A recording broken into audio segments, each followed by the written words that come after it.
Saudações a todos, sejam bem-vindos ao Palavra Diária. Vamos a uma análise detalhada hoje sobre o Reino do Sul, os reis de Judá. Olá! Isso mesmo, vamos mergulhar nessa história, né? Desde a divisão do reino ali, depois de Salomão, até o fim trágico com o exílio na Babilônia. Exato.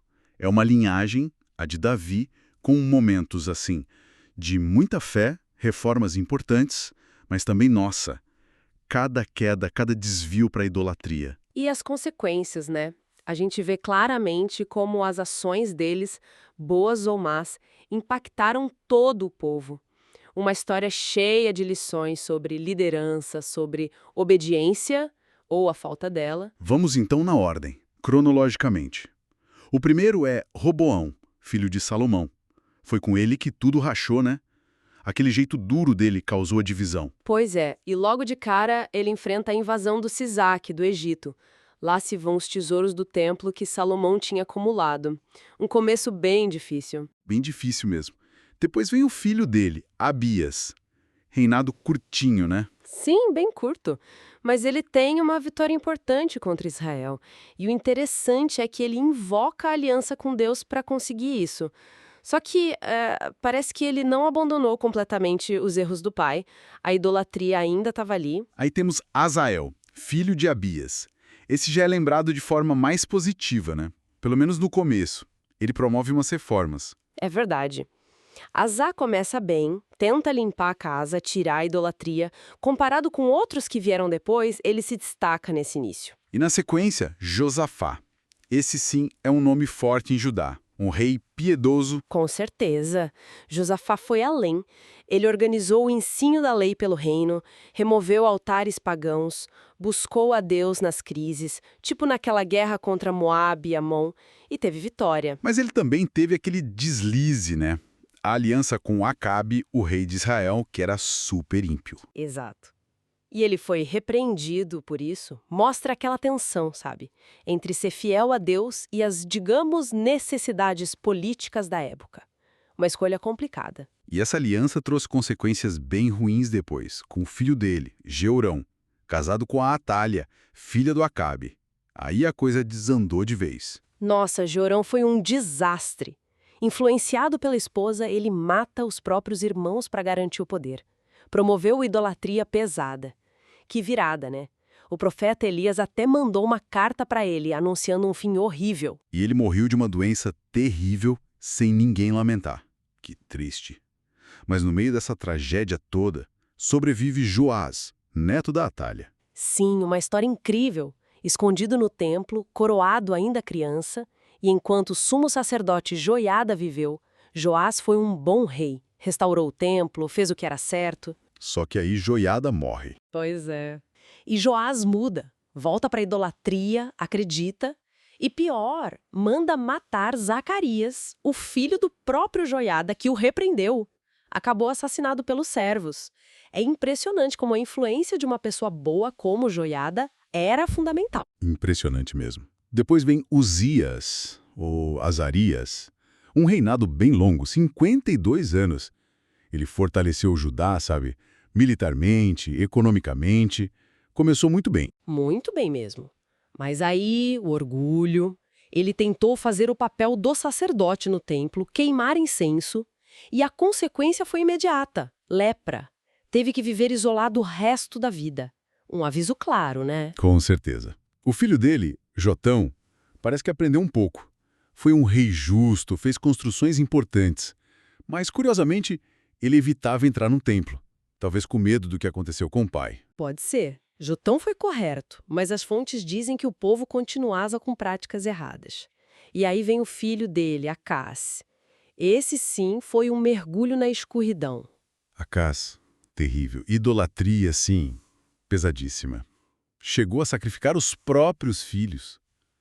Judá sofreu muitas derrotas no tempo dele. E para tentar resolver, o que ele faz? Em vez de buscar a Deus, ele pede ajuda para a Síria.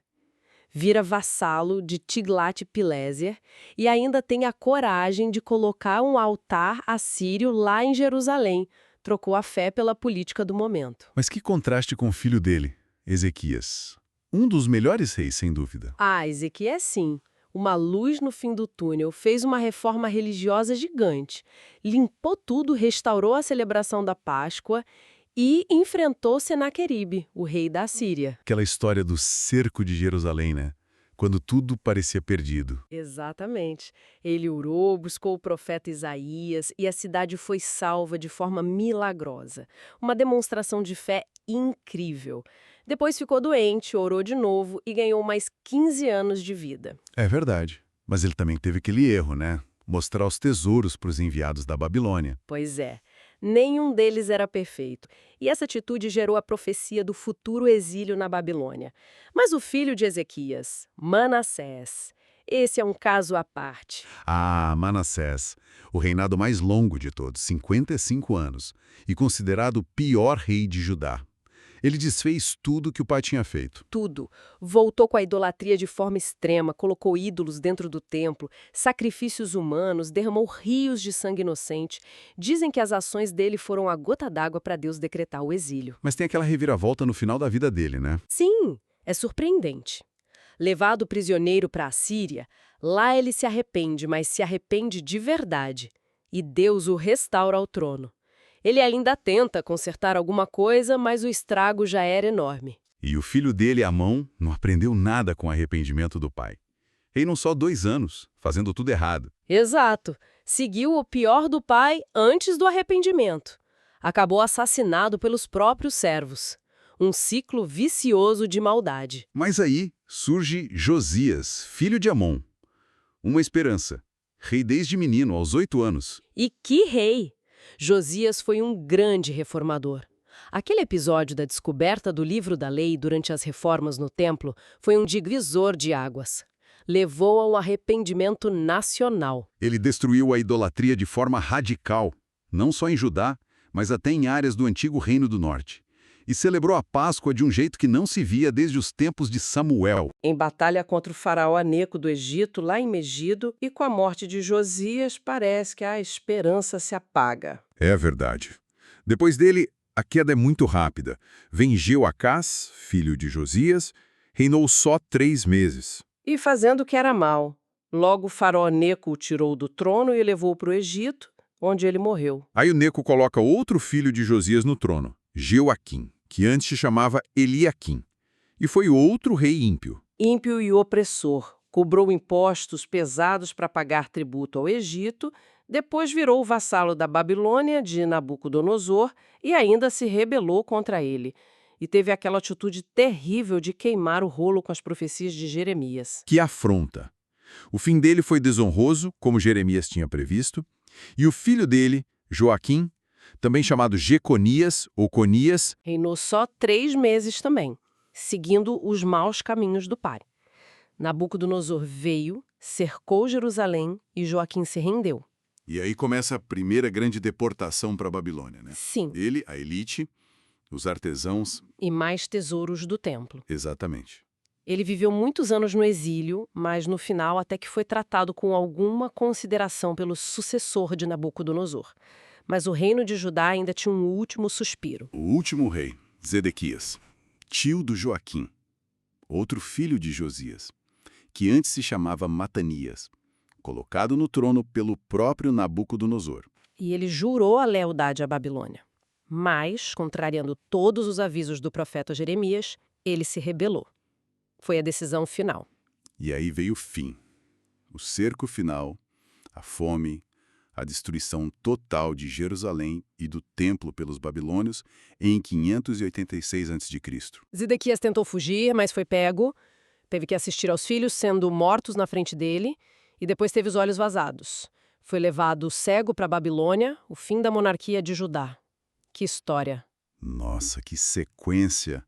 Essa história dos reis de Judá é realmente uma tapeçaria complexa. Altos e baixos muito intensos. Vimos reis como Asa, Josafá, Ezequias, Josias, que buscaram a Deus, tentaram fazer o certo. Sim, momentos de fidelidade, de reforma, mas também vimos a persistência da idolatria, as alianças políticas desastrosas, a rejeição aos profetas. Tudo isso pavimentando o caminho para o exílio que tinha sido avisado tantas vezes. Fica muito claro o peso das escolhas da liderança, né? E como a soberania de Deus se manifesta mesmo no meio das falhas humanas, cumprindo seus propósitos. Exato. É uma narrativa poderosa sobre poder, fé, queda e as consequências inevitáveis das nossas escolhas. E pensar que dessa linhagem, apesar de tudo, viria a promessa futura? Bem, esses são os Reis do Sul. Que história incrível! Convidamos você a se inscrever no canal, compartilhe essa mensagem e vamos firmes na leitura bíblica. Deus abençoe grandemente.